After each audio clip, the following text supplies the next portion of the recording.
Welcome to the Mother-Daughter ISH podcast. It's your mama's favorite podcast. And the podcast your daughter always wanted. This is Miss Dawn. And Angelique. From the 713. Houston, y'all. Get connected and stay connected weekly as new shows debut on Sunday, Wednesday, and please check out our Saturday Out and About showcases. Enjoy the show. Please subscribe, like, share, comment, and tell every woman on the planet that you know about our show. Here's our show for today. Hey, mothers and daughters. Well, you know what? We are almost midway through Black History Month, and I just wanted to say happy Black History Month to all of you who care. And I just want to talk to you today about two things. One, I want to make a statement, which is make sure that if you invent something or if you create something or if you have an proprietary idea for something that you protect it. And the reason is because today I want to talk to you about Black inventors.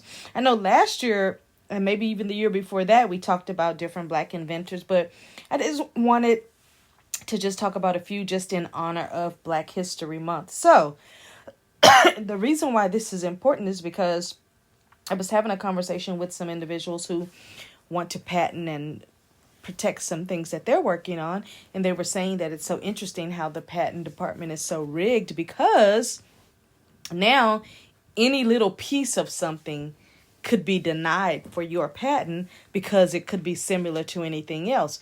Well, I kind of happened to say, well, you do know there's nothing new under the sun. And when I said that, everybody just kind of it's like, dang, she right. So just be careful and make it as unique to something that you can protect than anything else. So I'm going to talk about the product, the inventor, and the date. I'm not going to go through all of them because there's literally a book with thousands of inventions from Black individuals from back in the day. We're talking all the way back to the 1800s or before. So the way it works is this, and this is the way it worked. So the truth is there. Whether you want to believe it or not is really up to you. But the truth is that back in the day, quote marks, individuals didn't have the money to protect and patent. Like the first Black individual who created liquor, the first individuals who created all kinds of things, they didn't have the money to patent or to protect or to even know what that meant or how to read or any of that stuff. So think about it. You create something magnificent, and because you're owned by someone else, you gave that idea to them for them to get wealthy, and you just kind of got a attaboy. Well, no more are the days of that. So the product, the inventor, and the date. So I'm going to kind of do a little game of Did You Know? Did you know that the air conditioning unit was invented by Frederick M. Jones in 1949? Now, that's a year after my mother is born, okay? My mother's born in 1948. This is a year after her. The air conditioning unit was invented by Frederick M. Jones. Number 2, the almanac. I love the almanac. Was invented by Benjamin Banneker. But that was done in 1791. You think Benjamin Banneker knew how to go and protect an idea? Of course not. So I'm pretty sure the secret was, hey, let's let them all invent and then we will earn off of it because they don't know how to go and patent and protect their invention. The automatic cutoff switch. Gravel T. Woods in 1839 created that. Well, how wonderful that could be for every single thing you could think of. That could work for an AC unit. That can work for a car.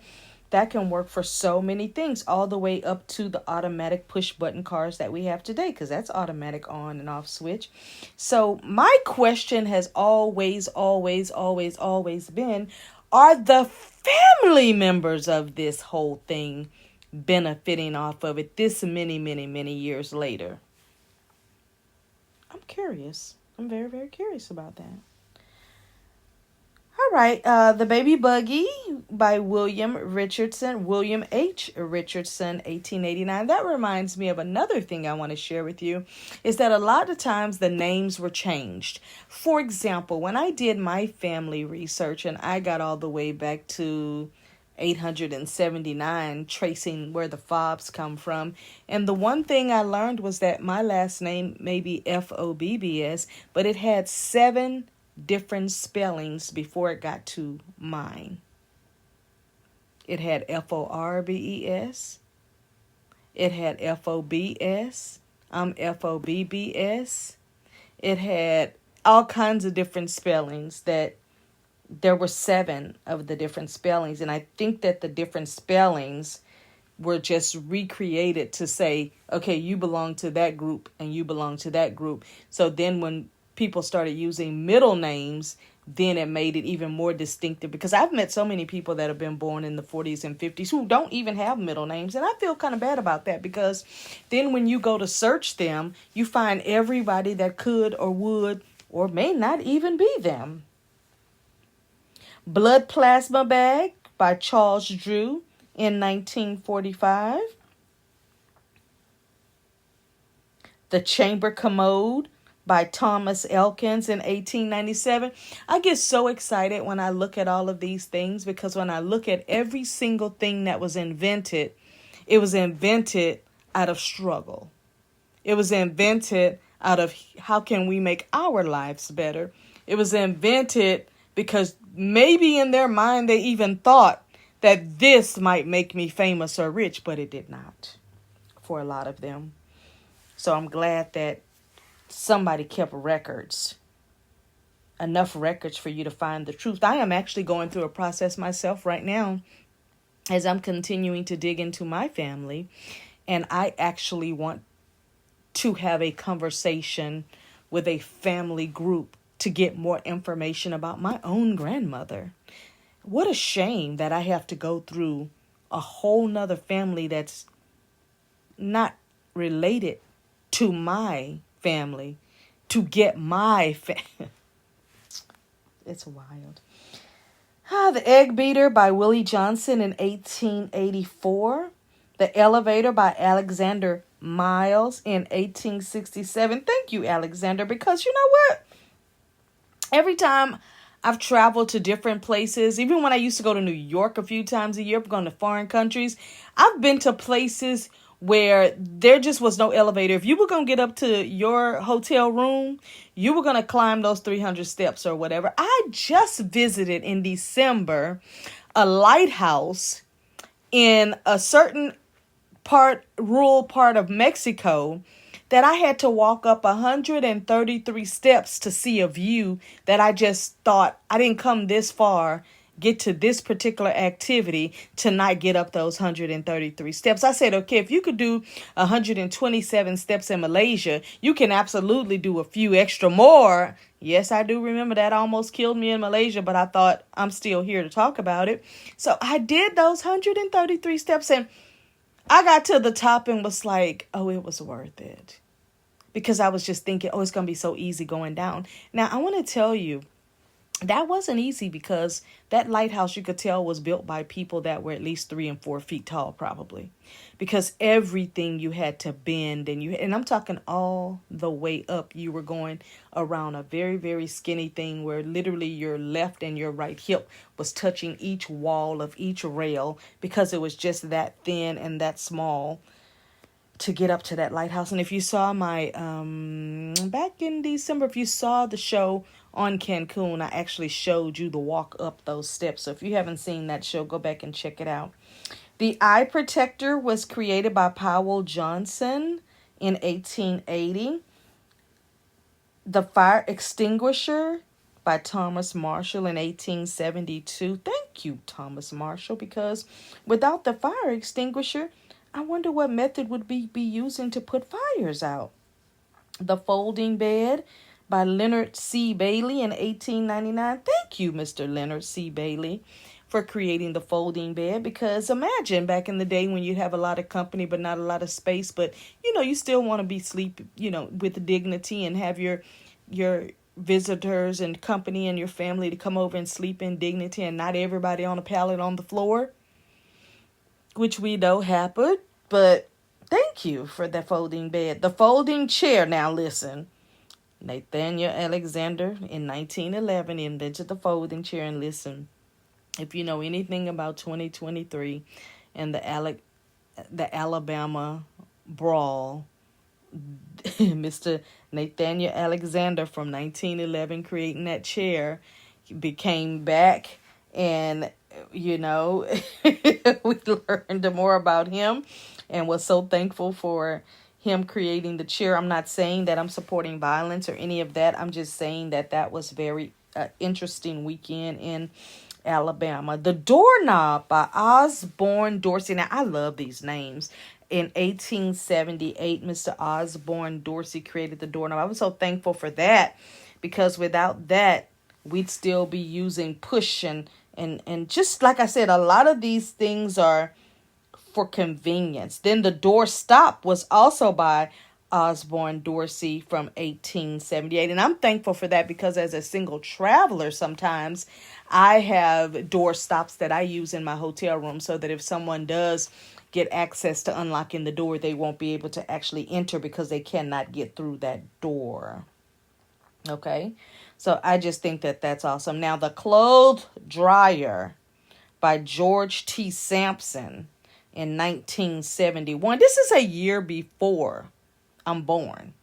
1971, the clothes dryer was invented by George T. Sampson. I find that fascinating. Well, thank you to Samuel L. Scrodron, who created the curtain rod in 1892. I'm sitting here in my bedroom and looking at these curtains that I wanted so bad to go with this decor that I wanted, and I knew exactly where I was going to get them from. I knew exactly what kind of rod I wanted to use, so that I'm very, very, very thankful for.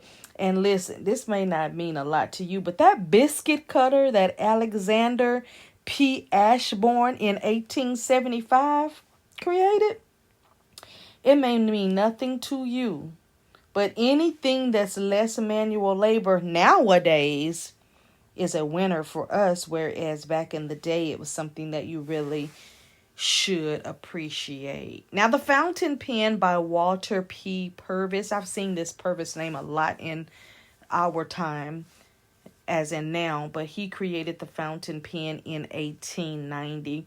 I had a lady that I worked with for years that was from Illinois, and she used to use the type of pen that, and we're talking all the way up to mid 2000 something.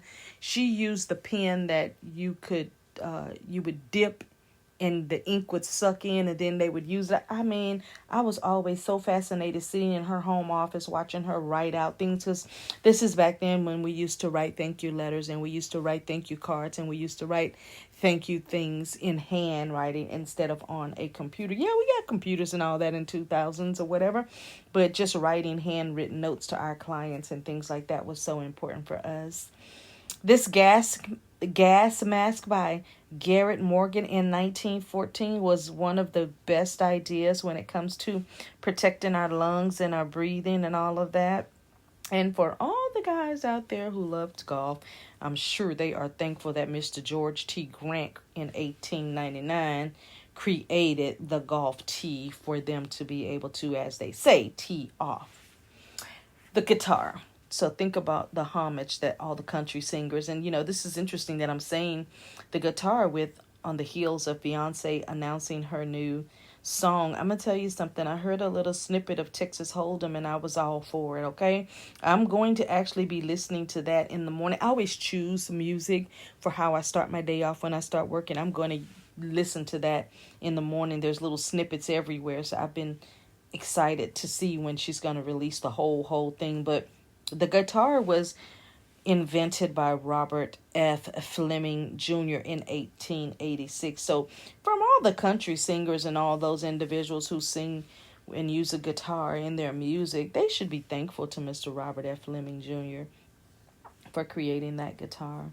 The hairbrush was created, thank you, Miss Lydia O. Newman from 1898. So we have no excuse to be walking around with our hair not combed and brushed. The Hand Stamp by Walter P. Purvis. I told you that name is going to come up over and over. And that was in 1883. Now, my daughter will love this next one. The Ice Cream Scoop was created by Alfred L. Cralle, Cralle, Cralle, in 1897. You know what's also the other thing I noticed about this list? There's not a lot of women on here. Now, again, there's a book with over thousands of inventors, and I have a copy of the book. I just have only gotten to page like 50, because every now and then I like to go and look at it and just see if there's anything, just kind of like, oh my gosh, that's daunting or something like that. The ironing board, my son will be happy to hear that. Both my sons, for some reason, they like to iron. I just got myself a month ago, a steam iron because I just never liked the ironing board. I never liked the look of it. Meaning when I'm ironing, I never liked the way that looked. I just never liked it. So I never really liked an iron. I love to iron. I just don't like, I love the action of ironing. I just don't like to do that action.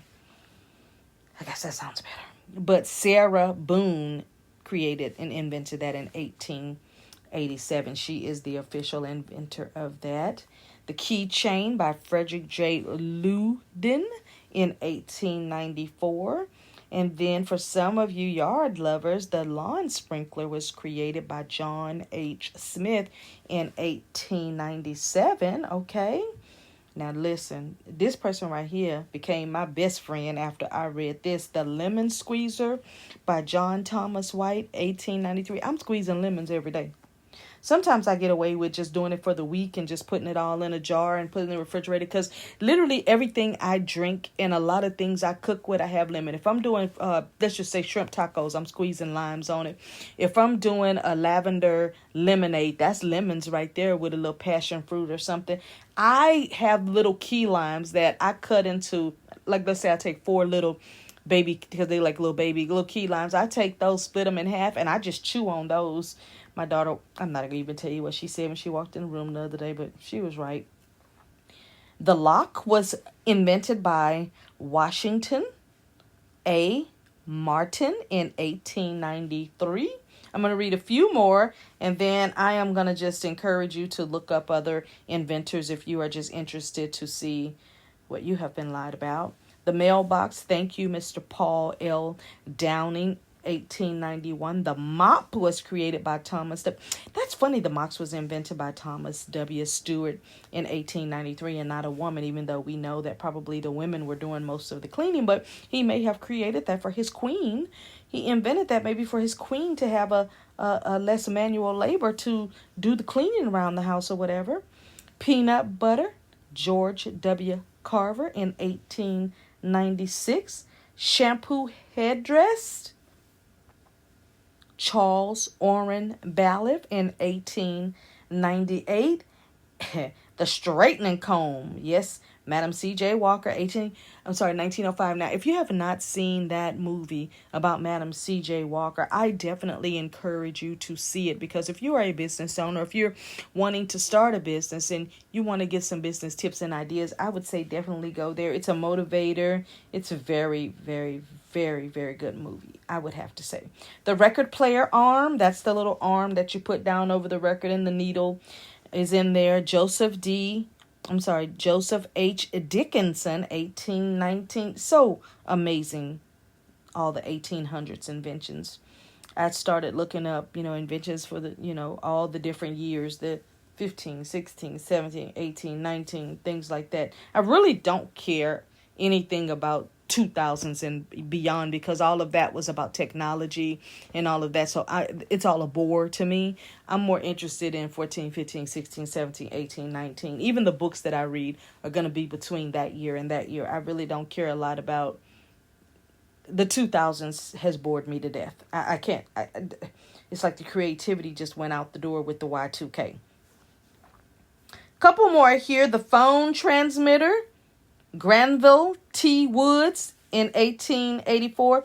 Whatever happened to kids named Granville? Where the kids named Granville? I'm going to have to tell one of my kids when they have my first grandson to name him Granville. I really like that. Granville. Granville. Call him Gran. like grand, like 100 grand candy. Anyway, one more. The Traffic Light by Garrett Morgan in 1923. In 1923, that was literally about 8 years before my father was born. The way I can correlate this to so many things is just interesting. And it makes me wonder, like, I'm always intrigued by what type of life they lived with all of this. I bet it was so wonderful. And then the last one that I'm going to share with you before I say that one, I would like to ask you to make sure that you comment. If you know of any other inventions, I would like for you to please subscribe, share this show with others. And also, if you could please hit that like button, I would really appreciate it. But then also, I want to tell you to go to Google and then type in inventions from Black Americans. And then you can even type in 1450, because that's what I did when I started down my journey of just kind of searching. I just typed in, 1400s, 1500s, 1600s, 1700s, 1800s, and just seeing what was actually there. I'm still very, very curious about who built the pyramids, like who actually did that. I kind of got a feeling from all the research and reading and listening that I've done. I get why. But I would just love to know the who and the why. That would just intrigue me to death. Last one, the tricycle. I'm sure you listening, you had one when you were little. I had one. My kids had one. All of them. Matthew A. Cherry invented in 1886 the tricycle. What would life have been without the tricycle? Let me just say one more, because this is something I actually love too. The lantern was invented by Michael C. Harvey in 1884. I love movies where they display lanterns, and you know how they're like walking through shows where like a castle or something, and they're walking through the castle and they have the lantern in their hand. What intrigues me so much is the lantern in their hand and the light they can see before them, but when they look back, it's pitch dark. When I tell you that intrigues me so much, I can't tell you why. I could just tell you that it does. I just find it so fascinating. I really, really do. So that's the show today on inventions, those who invented it in the year that they invented it, in homage and in honor of Black History Month for February 2024.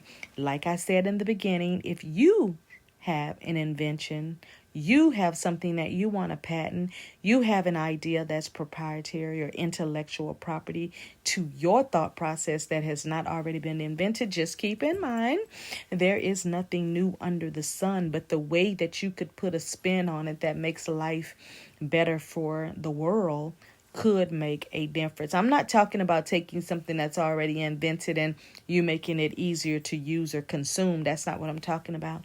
I'm talking about something that would be revolutionary to the world. I would say good luck with that, because there's nothing new under the sun.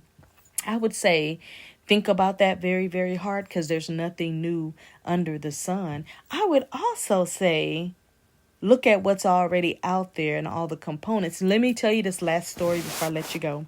I have a client that hired me last year because she needed some ideas on this particular, I'm not going to say what it is because she may not want me to, on this particular invention that she had. So my first question to her is, did you get a patent? And she said, no. I said, or is it in production? She said, yeah, I have a whole production house and I gave them all the information that they need to reproduce and reproduce. I said, so basically you gave your idea away, because I guarantee you somebody in that manufacturing house has already sold everything that you gave them to somebody in China. And lo and behold, she can go online and see her same product being sold on Amazon for 5 times less than what she wants to pay for it, for people to pay for it. Okay? So this is why you have to be so careful with what you give away, thinking that it's going to help you come up, because she's put thousands and thousands into this invention, this patent that she wants to put to the world. But the fact that she gave it away to people who gave it away, and won't admit that they gave it away. When she went to now try to go and patent, they said, we already have this on there. You have to do something different. And we can't tell you what to do because then it'll become our idea. But you got to do something different that's not already. The lady said, let me show you right now. I'm going to go in. I'm going to type this in. And like 40 other companies on Amazon came up that literally had the same thing she had. Except they're just selling it as a wholesaler. They're not trying to say, this is so proprietary. And you probably are wondering, well, why does it have to be proprietary? It doesn't have to be. It's if you want it to be. You have to make it so different and unique that we know, without a doubt, this is yours. Let's go back to the folding chair. Back then, obviously, there were no chairs that folded and you could put it away for convenience. They were just all chairs that were like in the way. Now you can literally have a chair, whatever size. You can fold it. You can slide it under your bed. You can put it behind your dresser. You can store it behind the sofa. You can put it behind a mirror. You can literally hide it so that it's not taking up space. So any invention that was invented that could keep from taking up space in someone's home was absolutely going to be a winner, like a folding table. Whoever invented flat screen TVs. You know how big the TVs used to be back in the day? Oh, trust me, I know. Big back TVs, okay? Now you have essentially a picture on the wall that happens to be a TV that shows a picture. Duh. Okay? Now big computers used to be. And now we literally walk around with computers in our hands all day long. It's called a smartphone. So there's nothing new under the sun. So I'm just excited to see what other new things, air quotes, are going to magically be invented. That does not have to do with technology. I'm over it. I'm over technology, and the robots haven't even been sent to my street yet. And I take that back. They have been. I've seen some people with drone cameras. There are cameras all over everybody's house, including mine. There's cameras on people's cars, even mine. I have a GoPro camera on my car because I do a lot of road trips and car stuff. So I have GoPro camera on my camera to catch our exciting road trips and beautiful hill country type stuff. So the robots are on my street, but not the ones that you know I'm talking about. The dog robots and all of that. The ones they released into New York City last year or year before. 2022, I think. It's not a new invention because there's nothing new under the sun. But it's new to you and it's new to me. All right, that's my show. Happy Black History Month for 2024. I hope you enjoyed that list of inventors. And I hope that it also opened up your eye to realize that there was a lot invented by melanated Americans back in the day. Bye for now.